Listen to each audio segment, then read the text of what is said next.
चौधरी उदयमान का एक बयान जिसने कि 2 दिन पहले से न केवल हरियाणा बल्कि पूरे देश की राजनीति में गर्मी ला दी।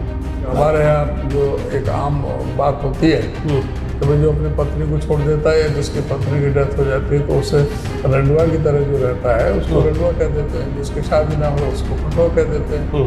तो ये आम सिर्फ जो है ना थोड़ा सा हल्का सा कटाक्ष किया था। उन्होंने क्या कहा था हमारे नेता सोनिया जी के कांग्रेस की विधवा, पर लेकिन अगर उन्होंने गाली दी तो आप जवाब गाली से नहीं, ये उसका जवाब नहीं था। आज पूछो इस सरकार से, आपने एक बार भी वो सवाल नहीं पूछे कि भाई जब इनको सत्ता सौंपी थी 70,000 करोड़ का कर्जा था, आज 4 लाख करोड़ को कैसे पार कर गया? आज कोई बच्चा अपने माँ के पेट से जन्म ले रहा तो 1,32,000 रुपये का कर्जा लेकर के पैदा हो रहा है। इनसे ये पूछो कि तुमने कर्जा लिया किसके लिए है? वो गया कहाँ पैसा? सारा घी पी गए, सवाए घोटाला का और कुछ नहीं। रजिस्ट्री घोटाला, चावल घोटाला, धान घोटाला, शराब घोटाला, आपकी पार्टी किसी मामले में खनन घोटाला क्यों नहीं गई? जो घोटाले आप बता रहे हो, शराब वाला घोटाला था, उसके अंदर विधानसभा में आपके पार्टी के नेता बहुत कम बोलते हैं। आप ये बताइए, नहीं है विधानसभा में हर मुद्दे को इतना। आपकी पार्टी के नेता उल्टा अभय सिंह चौटाला लगा रहा है। हमारे जो ये पोर्टल इनने लगाए हैं ये लोगों को मूर्ख बनाने के लिए, लोगों को परेशान करने के लिए ये पोर्टल बनाए हैं। इनको हम खत्म करेंगे। कितना आपकी सरकार अगर आती है इनको हटाएंगे सारे पोर्टल वोटल। ये क्या है? कौशल विकास निगम, ये लोगों को मूर्ख बनाने के लिए। कि आज हरियाणा प्रदेश जी पूरे हिंदुस्तान में बेरोजगारी में नंबर 1 क्यों है? आज सवाल ये है कि हरियाणा प्रदेश महंगाई में नंबर 1 क्यों है? आज हरियाणा प्रदेश कानून व्यवस्था में नीचे से नंबर 2 है, वो क्यों है? शिक्षा का निजीकरण करने का एक कुत्सित षड्यंत्र चल रहा है पूरे प्रदेश में सरकार के द्वारा। ये जो पूरा स्कूल की जो व्यवस्था है वही खत्म हो जाए। बड़ी चर्चा है कि चौधरी भूपेंद्र सिंह हुड्डा ने कहा है, हालांकि सवाल तो उनसे होना चाहिए मिलते, परंतु अध्यक्ष आप भी हैं कांग्रेस के। भूपेंद्र सिंह हुड्डा जी की तरफ से एक चर्चा बहुत चल रही है कि उन्होंने कहा है कांग्रेस आला कमान से अगर आपने इनेलो को मिलाया तो मैं कांग्रेस छोड़ दूंगा। कुछ ऐसा है क्या? ये किसने कहा है? वैसे तो हुड्डा साहब का अपना सा स्टेटमेंट ये था कि हम सक्षम हैं, हमें नहीं करना चाहिए, लेकिन ये बहुत तेज रूमर है, इस टाइम बहुत तेज चर्चा चल रही है। रूमर क्या होती है? जो ये सवाल ही जो काल्पनिक है और झूठा है जी, उनको एक बदनाम करने की साजिश है। या तो आप उनका बयान दिखाओ। इंडियन नेशनल बिल का हरियाणा में कोई भी अस्तित्व नहीं बचा है। जनता आपकी तरफ देखती है, लेकिन आप आपस में ही गड़ झगड़ के सारे सौदे को खराब कर देते हैं। कब तक चलेगा सब ये? अब इस टाइम पे एक तरफ हुड्डा साहब हैं, दूसरी तरफ शैलजा, रणदीप और किरण, अलग अलग रैलियां होती हैं, एक दूसरे के ऊपर आरोप लगते हैं। ऐसा है कि हमारे तो कोई किसी तरह का कोई मतभेद नहीं है।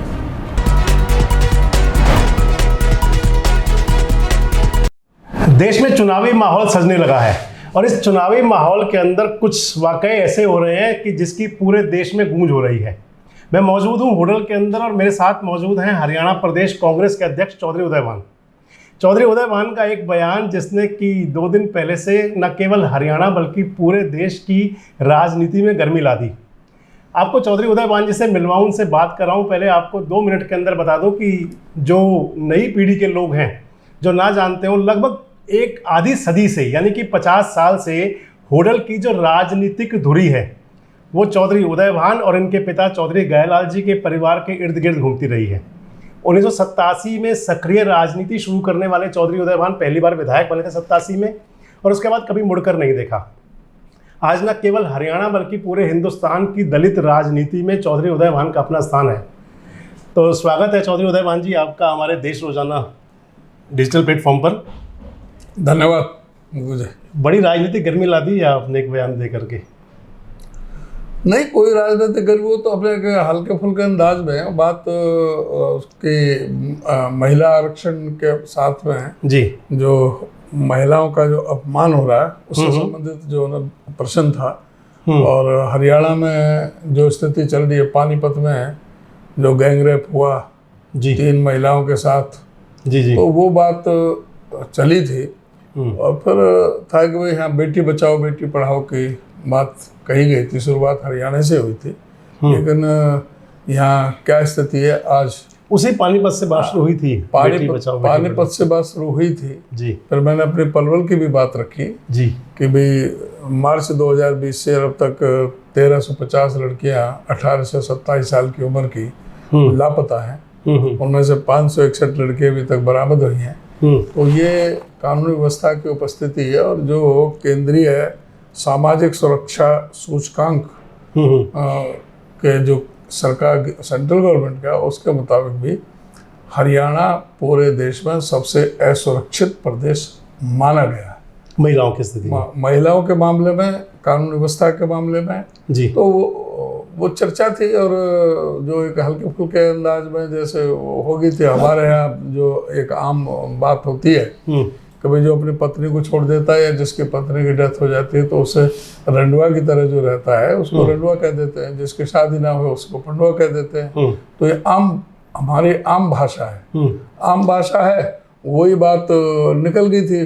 वो रमेश बिधूड़ी का मसला चल रहा था, उन्होंने अपने जो प्रिय मीडिया है उसका इस्तेमाल करके मेरा नाम जोड़ दिया। मैंने तो कोई मैंने सिर्फ जो है ना थोड़ा सा हल्का सा कटाक्ष किया था जी। ना मैंने नाम लिया किसी का। मैंने तो कहा कि भाई ऊपर रंडुआ नीचे पंडुआ राज कर रहे, ये बात थी। ना मैंने प्रधानमंत्री का नाम लिया, ना मुख्यमंत्री का नाम लिया, ना मैंने पद का नाम लिया। कोई बात नहीं थी। उस चीज को उन्होंने उठा लिया। और ये तो कितनी सभा में ये होता है, इन पर कितनी तो रागनियां चल रही हैं। ये पूरे हमारे इलाके में। लेकिन भाजपा के बड़े नेता कहते हैं कि आपने इतने बड़े पद पर होते हुए अमर्यादित टिप्पणी की, अश्लील टिप्पणी की। कोई अमर्यादित टिप्पणी नहीं है, ना कोई अमर्यादित है ना कोई अश्लील है। जो सच्चाई है आप बता दो। जो 50-52 साल से जो पत्री को छोड़े हुए उसको आप क्या कहोगे? हमारी तो आम भाषा है। आप तो हमारे इलाके के हो, ये तो हमारी आम भाषा है। हमें कोई अमर्यादित, हम प्रधानमंत्री का सम्मान करते हैं, मुख्यमंत्री का सम्मान करते हैं, कोई उसमें थी नहीं। वो तो ऐसे एक कटाक्ष था। और कटाक्ष जो है ना, ये तो पता नहीं।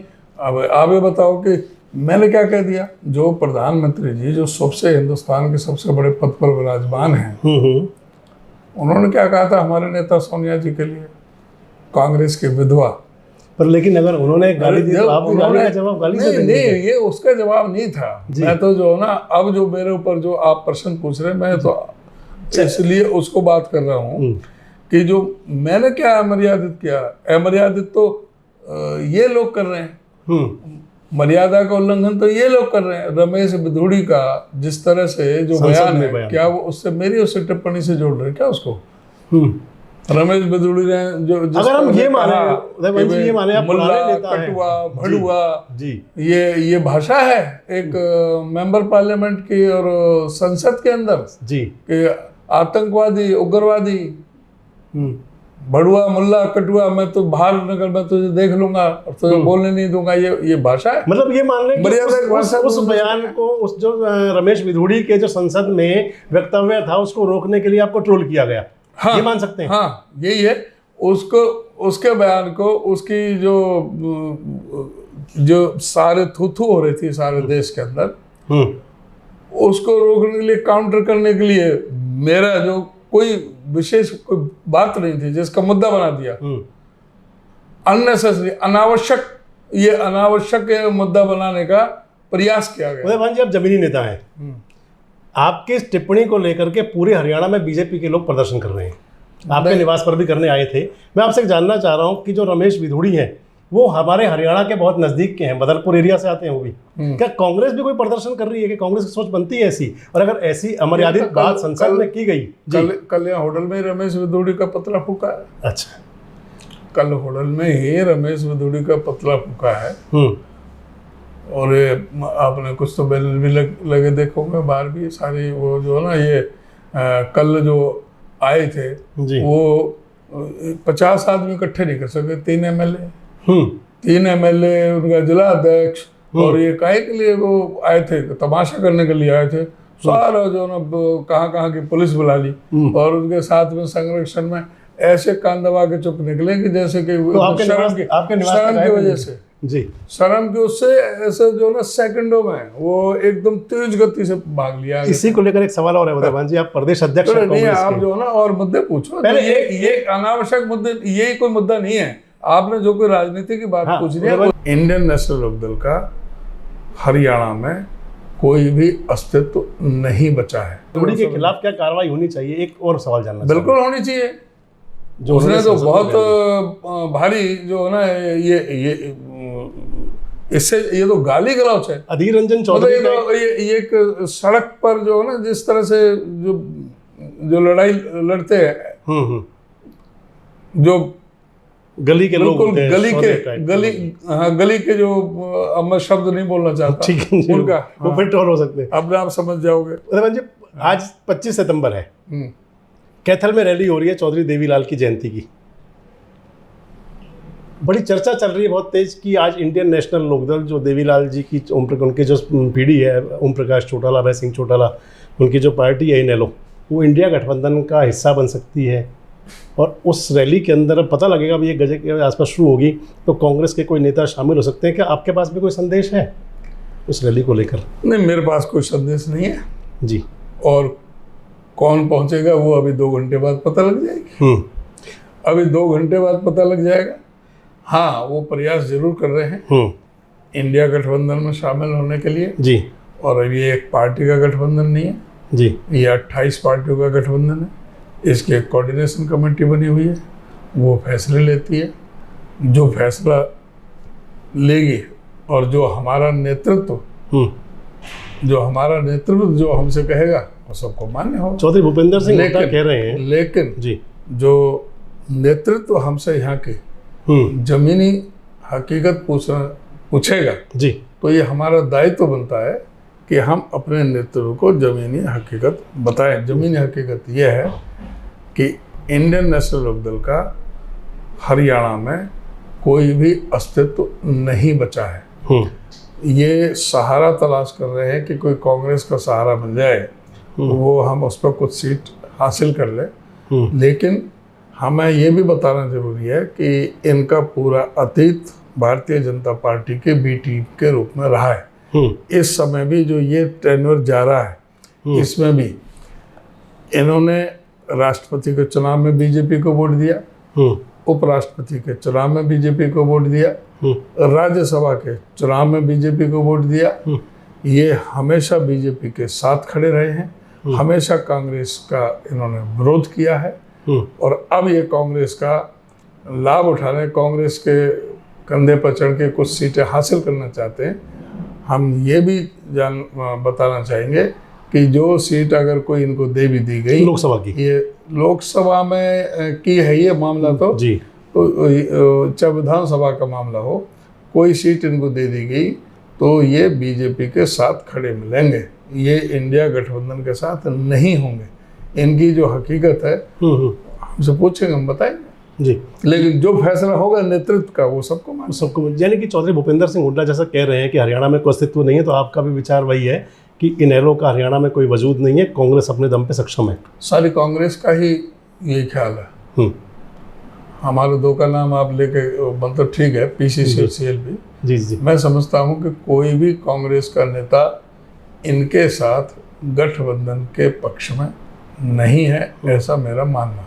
आम आदमी पार्टी हरियाणा में इस टाइम अगर मान लिया जाए इंडिया गठबंधन का हिस्सा है, कांग्रेस भी उसी गठबंधन में है, आम आदमी पार्टी उसी गठबंधन में है, लेकिन रोज़ आम आदमी पार्टी के नेता आपकी पार्टी के नेताओं के प्रति छीटाकशी करते हैं, कैसे चलेगा गठबंधन ये? नहीं, वो इंडिया गठबंधन पार्लियामेंट के लिए है जी, और पार्लियामेंट में आम आदमी पार्टी जो है इंडिया गठबंधन का पार्ट है। लेकिन जहाँ तक विधानसभा का है तो वो सब जगह, चाहे वो कर्नाटक हो, मध्य प्रदेश, अब छत्तीसगढ़, राजस्थान, सब जगह वो अपना कैंडिडेट खड़े कर रहे हैं। तो यह विधानसभा का तो मैटर ही खत्म है। लेकिन और हमारा जो आम आदमी पार्टी के बारे में भी हमें ये बताना पड़ेगा अपने हाईकमान को कि इनका भी हरियाणा में कोई अस्तित्व नहीं बचा है।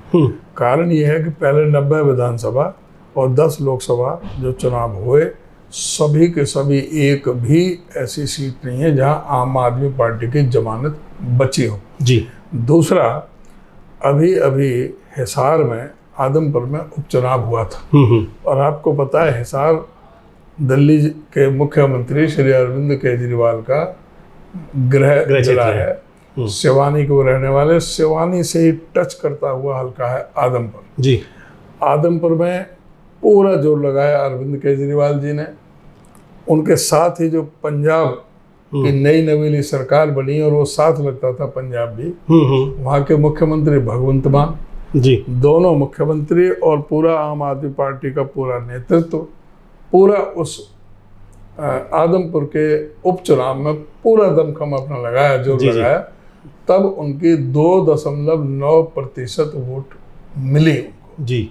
यानी 2.9% वोट मिली। वो इस बात का संकेत है कि हरियाणा में आम आदमी पार्टी की कोई जगह नहीं है।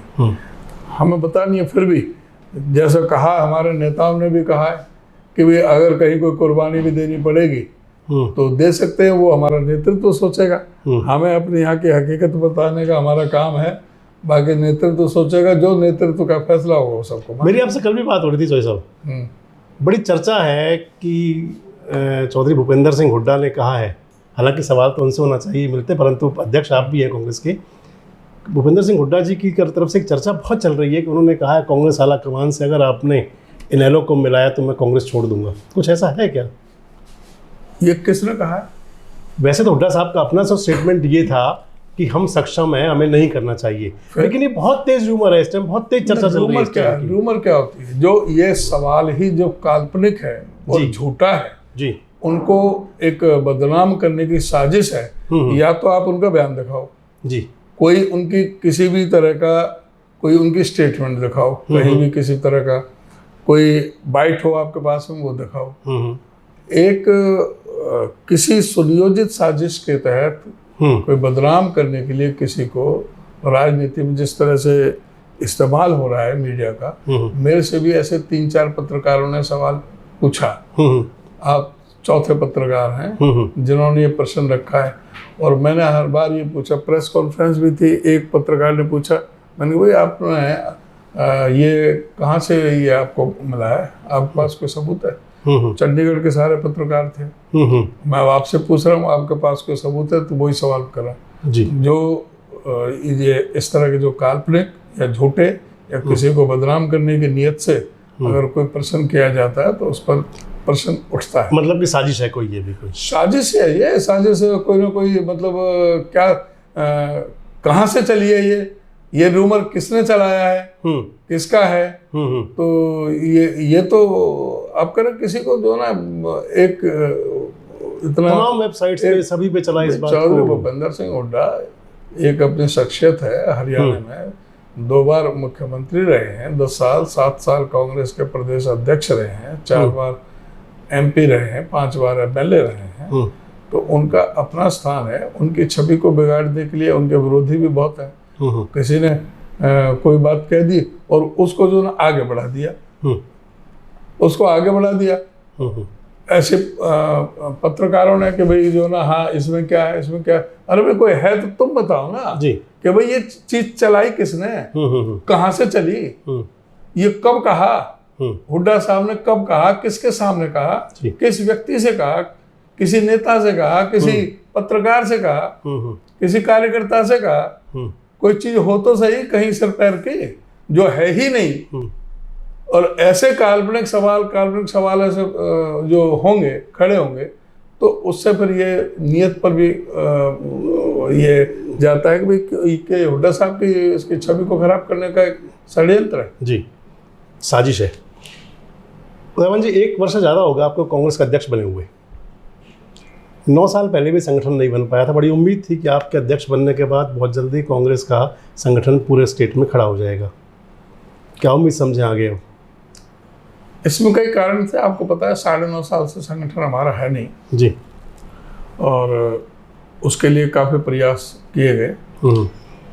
हमारे इस 1 साल में 3 हमारे प्रभारी बदल गए जी। एक चीज सिरे चढ़ती थी तो तभी प्रभारी बदल गए, दूसरे प्रभारी आए, उन्होंने अपने ढंग से की। अब तीसरे प्रभारी आए, उन्होंने पूरी गंभीरता पूर्वक सारे लोकसभा क्षेत्रों में वो गए हैं, सारे जो सीनियर जो साथी हैं उनके साथ चर्चा की है।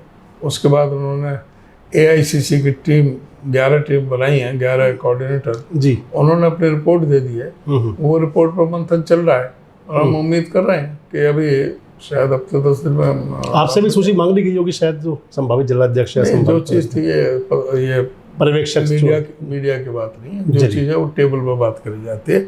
हम एक जिम्मेदारी पद पर बैठे हैं, तो जो भी होगी चर्चा हमारे सामने आएगी, सारी चीज़ उस पर डिस्कस होगा। लेकिन ये क्या बात होती है वो हम मतलब मान लें कि बहुत जल्दी हरियाणा कांग्रेस का ढांचा जनता को मिल जाएगा। बिल्कुल, हरियाणा कांग्रेस के कार्यकर्ता जो अपने पदाधिकारियों में बन जाएंगे कि जल्दी इसका जी। एक अंतिम सवाल उदयवान जी, आपकी पार्टी चाहे 2019 का चुनाव था और चाहे अब है, पूरे हरियाणा के अंदर अगर मान लिया जाए कि दूसरे नंबर की जो मजबूत पार्टी थी, सरकार के सामने मजबूत पार्टी कहा जाएगी, विपक्ष पार्टी जो जनता आपकी तरफ देखती है, लेकिन आप आपस में ही लड़ झगड़ के सारे सौदे को खराब कर देते हैं। कब तक चलेगा सब ये? अब इस टाइम पे एक तरफ हुड्डा साहब हैं, दूसरी तरफ शैलजा रणदीप और किरण, अलग अलग रैलियां होती हैं, एक दूसरे के ऊपर आरोप लगते हैं। ऐसा है कि हमारे तो कोई किसी तरह का कोई मतभेद नहीं है। मतभेद थोड़ा हो सकता है, मनभेद नहीं है जी। लेकिन आप ये कहो कि कांग्रेस में ऐसा है, मैं इसके सवाल पूछूं कि भाई बीजेपी में किस तरह से है, क्या ओम प्रकाश धनखड़ के और मुख्यमंत्री के कैसे संबंध है, चौधरी वीरेंद्र सिंह क्या कहते हैं मुख्यमंत्री के बारे में, हमारे राव इंद्रजीत सिंह क्या कहते हैं, चौधरी धर्मवीर सिंह क्या कहते हैं, रमेश कौशिक क्या कहते हैं, अरविंद उनके बयान कभी ऐसे सामने नहीं आते। आपकी पार्टी के सार्वजनिक बयान कितने सबके हैं, चौधरी वीरेंद्र सिंह के, उसके राव इंद्रजीत के, अरविंद शर्मा ने तो ये कह दिया कि हमारे मुख्यमंत्री में दिमाग ही नहीं है, ये दिमाग से काम ही नहीं लेता है। ये तो सभा में कह दिया, पब्लिकली मीटिंग में, माइक पर, कितने सारे अखबारों में छपा, सभी अखबारों में छपा, सारे चैनल पर, आप वगैरह का है ही नहीं। इसके बाद अनिल विज से बात कर लेना कि उनके कितने मधुर संबंध है जी, उनके कितने मधुर संबंध है, अनिल विज से बात कर लेना। हमारी पार्टी में कोई भी किसी भी प्रकार की, बिल्कुल राहुल गांधी जी के साथ, खड़गे जी के साथ, सोनिया जी के साथ, कांग्रेस पार्टी के साथ, सभी के सभी कांग्रेस कार्यकर्ता एक है। जो हाईकमान फैसला होगी उस सबको मान्य है। अपने हक की लड़ाई के लिए जी, अपने कार्यकर्ता जो होते हैं, अपने जिस नेता के साथ उनका जुड़ाव होता है, अति उत्साह में उसके हक में नारे भी लगा देते हैं। भावी मुख्यमंत्री के भी नारे लगा देते हैं कि भावी मुख्यमंत्री जी जी जी। लेकिन जो भावी मुख्यमंत्री के जो 2-3 आदमियों के जो नाम आ रहे हैं, जो नारे लग भी रहे, जो आप कह रहे हैं, इसका मतलब ये संकेत है कि हरियाणा में कांग्रेस की सरकार बन रही है जी। किस तरह से मेरे 1 साल के अंदर 32 पूर्व विधायक, पूर्व मंत्री जी हमारी पार्टी में शामिल हो गए जी, जिसमें आम आदमी पार्टी के 6 हैं, बीजेपी के भी 6-7 हैं, NLO से भी है, JJP से है, और उनके जो बड़े पदाधिकारी हैं, चाहे वो प्रदेश में वाइस प्रेसिडेंट, जनरल सेक्रेटरी और जिला अध्यक्ष, वो हमारी पार्टी में शामिल हुए हैं। तो जो पार्टी में जिस तरह से, और हमारी पार्टी का एक सिंगल आदमी नहीं गया किसी पार्टी में जी, तो ये इस बात का संकेत है सीधा कि भाई कांग्रेस पार्टी की पूरे प्रदेश के अंदर जबरदस्त हवा चल रही है और कांग्रेस पार्टी भारी बहुमत से हरियाणा प्रदेश में सरकार बनाने जा रही है। जहाँ तक इस सरकार का बिल्कुल बेनकाब करने का काम, आज जो ज्वलंत जो समस्या है कि आज हरियाणा प्रदेश जी पूरे हिंदुस्तान में बेरोजगारी में नंबर 1 क्यों है। आज सवाल यह है कि हरियाणा प्रदेश महंगाई में नंबर 1 क्यों है। आज हरियाणा प्रदेश कानूनी व्यवस्था में नीचे से नंबर 2 है, वो क्यों है। आज ये जानने की जरूरत है कि हरियाणा प्रदेश में 32 बार स्टाफ सिलेक्शन कमीशन के, पब्लिक सर्विस कमीशन के पर्चे रद्द हुए, क्यों लीक हुए हैं, उसके पीछे क्या षड्यंत्र है। हमारे नौजवानों के भविष्य को खराब करने का ये क्या कुत्सित प्रयास है। स्टाफ सिलेक्शन कमीशन और पब्लिक सर्विस कमीशन में क्वेश्चन भी एक जैसे आ जाते हैं। इस प्रदेश के अंदर 4800 स्कूल मर्ज कर दिए हैं, इस प्रदेश के अंदर 498 स्कूल खत्म कर दिए गए हैं, फिर भी 31,000 अध्यापकों के पद खाली हैं। एक एक स्कूल में जो एक टीचर से काम चल रहा है, ये एक षड्यंत्र है इस प्रदेश के गरीब, दलित, पीड़ित, शोषित, उपेक्षित, सर्वहारा वंचित समाज के, जो बहुत ही पिछड़ा समाज के, जो गरीब समाज के, जो अपने बच्चों को जो प्राइवेट स्कूल में दाखिल कराने की क्षमता नहीं रखते, वो अपने बच्चों को सरकारी स्कूल में पढ़ाने का काम करते हैं। और सरकारी स्कूलों में इस तरह से उपेक्षा, जब अध्यापक ही नहीं होंगे तो मजबूरी में पेरेंट्स कहेंगे कि भाई जब अध्यापक ही नहीं है तो भाई यहाँ पढ़ाई क्या करेगा, तो वो किसी प्राइवेट स्कूल की तरफ अपना करते हैं। बच्चे जाते ये एक शिक्षा का निजीकरण करने का एक कुत्सित षड्यंत्र चल रहा है पूरे प्रदेश में सरकार के द्वारा, कि ये जो पूरा स्कूल की जो व्यवस्था है वही खत्म हो जाए। स्कूल में कितने जहाँ कमरे नहीं है, स्कूल में टॉयलेट नहीं है, लड़कियों के लिए भी नहीं है, लड़कों के लिए भी नहीं है, पानी की व्यवस्था नहीं है और अध्यापक नहीं है, तो ये एक वो चल रहा है कि नहीं, इन्हीं सरकारी स्कूलों से पढ़े हुए IAS IPS और जो कितने जो अधिकारी जो निकले हैं, जो बड़े नेता निकले हैं, सभी लाइन में गए इन सरकारी स्कूलों में। आज जो है स्कूलों की व्यवस्था पूरी ऐसे बना दी कि भाई पूरी तरह से स्कूल में बच्चे पढ़ने लायक नहीं है, जो पढ़ेगा भी वो तो चपरासी के भी काबिल नहीं है, और सब प्राइवेट की तरफ जा रहे हैं। तो वहाँ पर जब अध्यापक भर्ती नहीं करोगे तो ये 2 लाख पद खाली पड़े हैं प्रदेश के अंदर। आज ये सवाल है, आज सवाल है परिवार पहचान पत्र को हथियार बना करके जी भाई क्यों जो ना ये क्या ये हथियार बना करके 4.25 लाख बुजुर्गों की पेंशन काट दी। उस परिवार पहचान तो पत्र को पेंशन गलत बनी हुई थी, परिवार पहचान पत्र को हथियार बना करके 10 लाख पीले कार्ड काट दिए। पेंशन गलत नहीं बनी हुई, कह रहे हैं कि इनकी वो आमदनी है, नहीं, यही तो है अंतर जी। जो ये पेंशन जब से शुरू हुई चौधरी देवीलाल जी के टाइम से, और ये अब तक ये आमदनी को पन्नी थी, इसका नाम था वृद्धावस्था सम्मान भत्ता, सम्मान पेंशन, वृद्धावस्था सम्मान पेंशन, ये सम्मान पेंशन थी जी। और इसमें था कि कोई भी जो बुजुर्ग है 60 साल से ज्यादा, वो इसमें सम्मान पेंशन का हकदार है जी।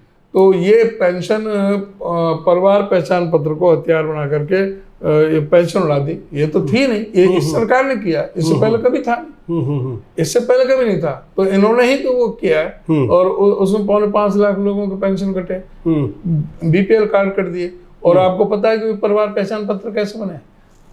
ज्यादातर तो यही JBT टीचर या कोई छोटे कर्मचारी आते हैं, अपने बैठ के कहीं पर नाम भर दिए किसी की, हाँ इसकी इतनी इनकम, इसने वो सारा। अब आप बताओ मुझे जी, रोहतक का मेयर रहा है और जो वहाँ के जो मंत्री रहे ये गोयल साहब जी, गोयल के बेटा जो मेयर रहा है, अरबपति आदमी है, उसकी दिखा रखी है इनकम 1,80,000 रुपये।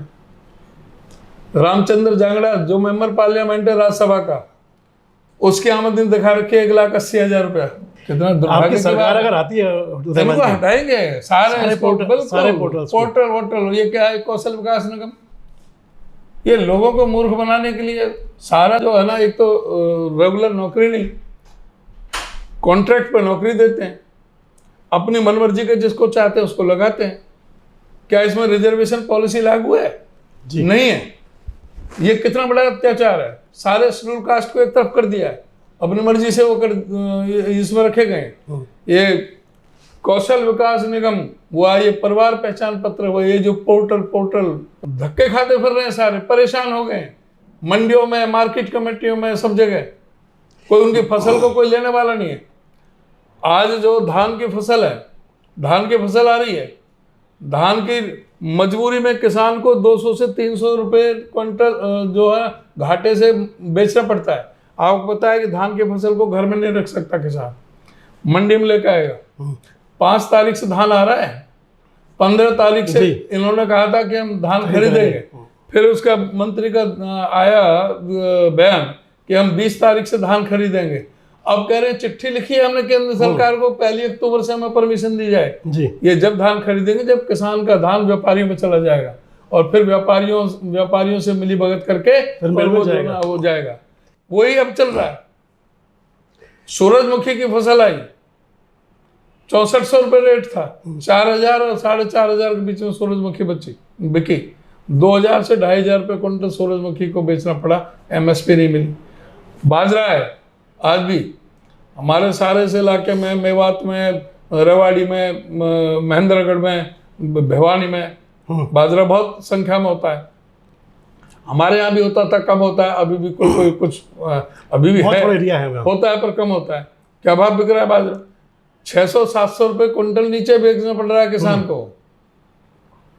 ये तमाशा बना रखा है, ये किसान विरोधी सरकार है। तमाम जो पोर्टल आप जो कह रहे हैं, जो तमाम पोर्टल हैं, इन तमाम पोर्टल में कहीं ना कहीं नियमितताएं हैं, गड़बड़ हैं, और इनको आप बंद करेंगे। जो ये पोर्टल इनने लगाए हैं, ये लोगों को मूर्ख बनाने के लिए, लोगों को परेशान करने के लिए ये पोर्टल बनाए हैं। इनको हम खत्म करेंगे। आज पूछो इस सरकार से, आपने एक बार भी वो सवाल नहीं पूछे कि भाई जब इनको सत्ता सौंपी थी 70,000 करोड़ का कर्जा था, आज 4 लाख करोड़ को कैसे पार कर गया? आज कोई बच्चा अपने माँ के पेट से जन्म ले रहा तो 1,32,000 रुपये का कर्जा लेकर के पैदा हो रहा है। इन्होंने एक जो 70,000 का करोड़ का कर्जा था, उसमें 40,000 करोड़ का कर्जा था। जब हुड्डा साहब को कमान मिली थी उस समय 32,000 करोड़ का कर्जा था। इनके टाइम में 70,000 करोड़ का कर्जा बना। वो 70,000 करोड़ का कर्जा इसलिए बना कि पहले फरीदाबाद और बल्लभगढ़ तक मेट्रो लाइन लेकर, गुड़गांव तक मेट्रो लाइन लेके गए, बहादुरगढ़ तक मेट्रो लाइन लेकर के गए, 4 बड़े बिजली के कारखाने 5400 मेगावाट के लगाए। इन्होंने 1 यूनिट का नहीं लगाया। 16 यूनिवर्सिटियां बनाई, मेडिकल कॉलेज बनाए। इन्होंने एक क्यों बनाई है जो परथले में कौशल विकास बनाई है, यूनिवर्सिटी कह लो, से कुछ कह लो, एक दुकान से जो वो तो कहते हैं बहुत फायदा होगा, एक दुकान खोली है बस, पूरे देश में पहली यूनिवर्सिटी है। कहीं भी हुड्डा साहब के समय 16 यूनिवर्सिटी खोली थी। इन्होंने कुछ मतलब इनसे ये पूछो कि तुमने कर्जा लिया किसके लिए है, वो गया कहाँ पैसा, सारा घी पी गए। अब जो 5 स्टार होटलों में अपने मीटिंग करनी, मौज मस्ती करनी, ये इसी में सारा पैसा उड़ा दिया। कहाँ गया? 4 लाख का करोड़ का कर्जा कैसे बन गया? आपने कोई बड़ा काम नहीं किया जिससे दिखाई दे कि भाई प्रदेश में हाँ ये इन्वेस्टमेंट हुई है। आप बता दो कि कोई बड़ी इन्वेस्टमेंट कौन सी करी इनने? जी, बड़ी इन्वेस्टमेंट कोई नहीं करी। ये कर्जा कैसे 4 लाख करोड़ का हो गया? ये सवाल में कुछ सारा जो है ना प्रदेश मतलब क्या लगता है कहाँ किया गया पैसे को? क्या लगता है आपको? मैं बता रहा हूँ ना कि कहीं सारे 5 स्टार होटलों में तो मीटिंगें करते हैं सारे, खाने पीने रैलियों में सारा, इनके पास कोई आदमी होते नहीं, वो उनके जरिए बुलाते हैं, पैसे के दम पे बुलाते हैं, सारे पैसों में उड़ाते हैं। 5 स्टार होटलों की तरह इनके दफ्तर बन गए, जो अपने आप में कहते हैं ना खाऊंगा ना खाने दूंगा। एक भी पूरा इन्होंने पूरा हिंदुस्तान के जितने जिले प्राइम लोकेशनों पे जमीन लेकर के इतने शानदार अपने ऑफिस बनाए। भाजपा के जिला कार्यालय बने जो। हाँ, पलवल तक मेट्रो लाने की बात घोषणा की थी मुख्यमंत्री ने, अभी आपने मेट्रो का जिक्र किया। अब आप ये बताइए, से नहीं हुई क्या? अब आप ये बताइए, मैं आपसे पूछ रहा हूँ जी। 26 जनवरी 2016 का ट्वीट किया मुख्यमंत्री ने जी कि फरीदाबाद से गुड़गांव मेट्रो चलेगी और हिसार में इंटरनेशनल एयरपोर्ट। जी बिल्कुल किया। 32.14 किलोमीटर की लाइन बननी थी। 5900 करोड़ रुपए उस पर खर्चा होना था। 16 से आज 23 है जी। 2019 के अक्टूबर में कृष्ण पाल जो मंत्री है, यहाँ से सांसद है, उसने प्रेस कॉन्फ्रेंस की फरीदाबाद में। उन्होंने कहा कि 2023 तक मेट्रो चल जाएगी फरीदाबाद गुड़गांव का।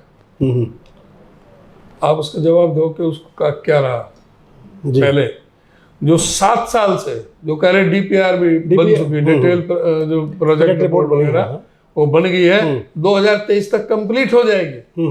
2016 में घोषणा करी है, 2023 खत्म होने जा रहा है।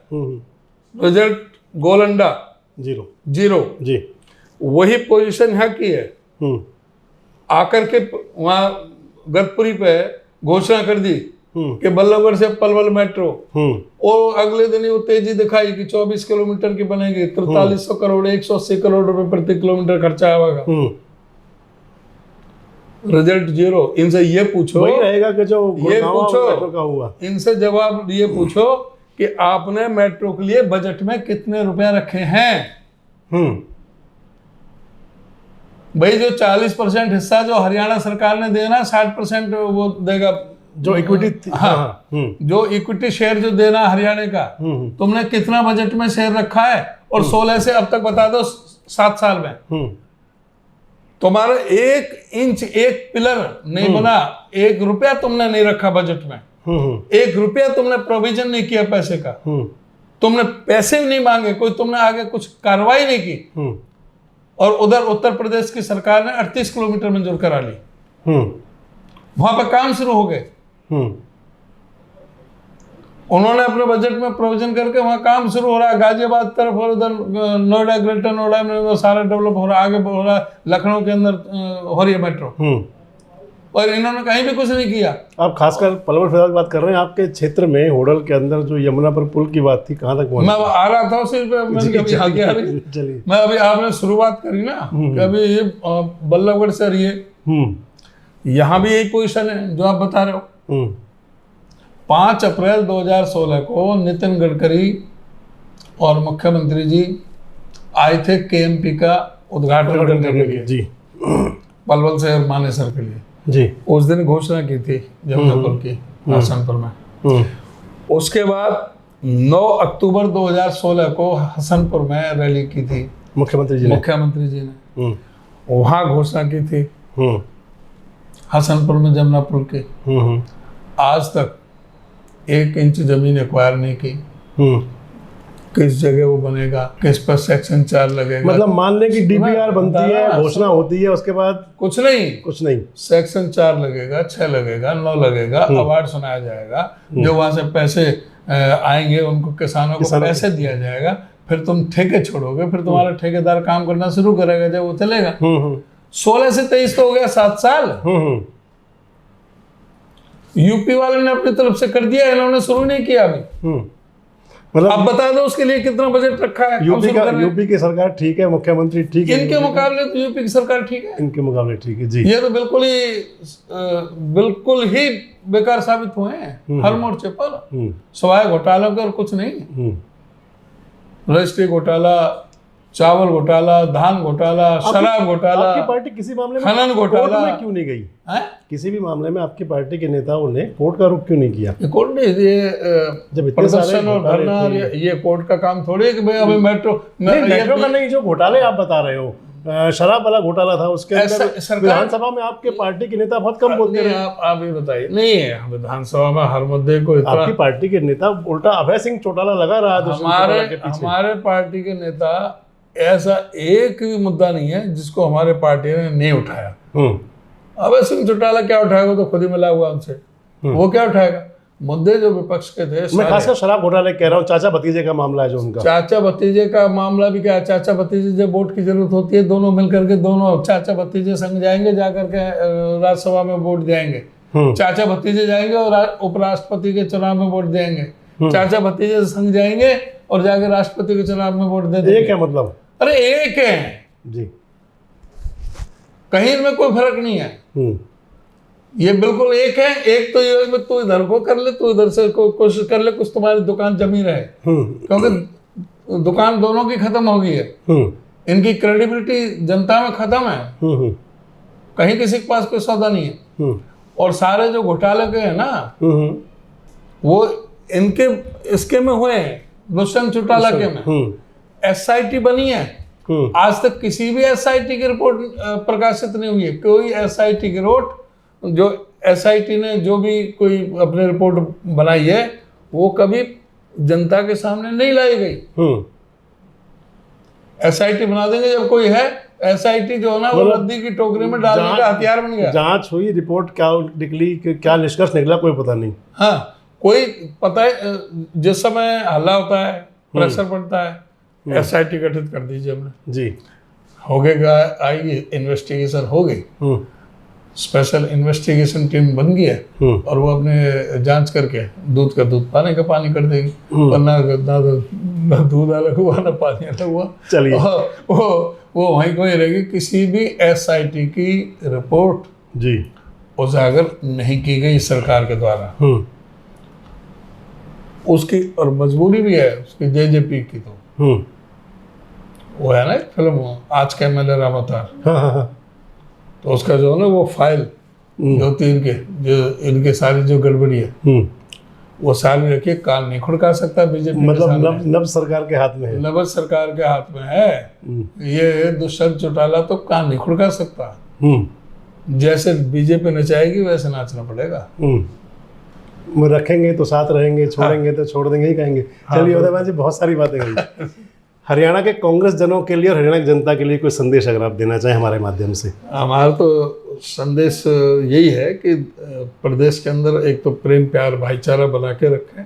कोई जो ना इस समय जो मूलभूत की जो आवश्यकता है सरकार का, ये समय है, इलेक्शन का साल शुरू है ये, तो ये अब मंथन करें और बिल्कुल अपना सही सोच के साथ अपना निर्णय लें कि भाई कई बार जो गुमराह किया जाता है इलेक्ट्रॉनिक माध्यमों से, जो मीडिया के माध्यम से, उससे भी जागरूक रहने की जरूरत है आज, क्योंकि इसका बहुत नुकसान पहले हो चुका है।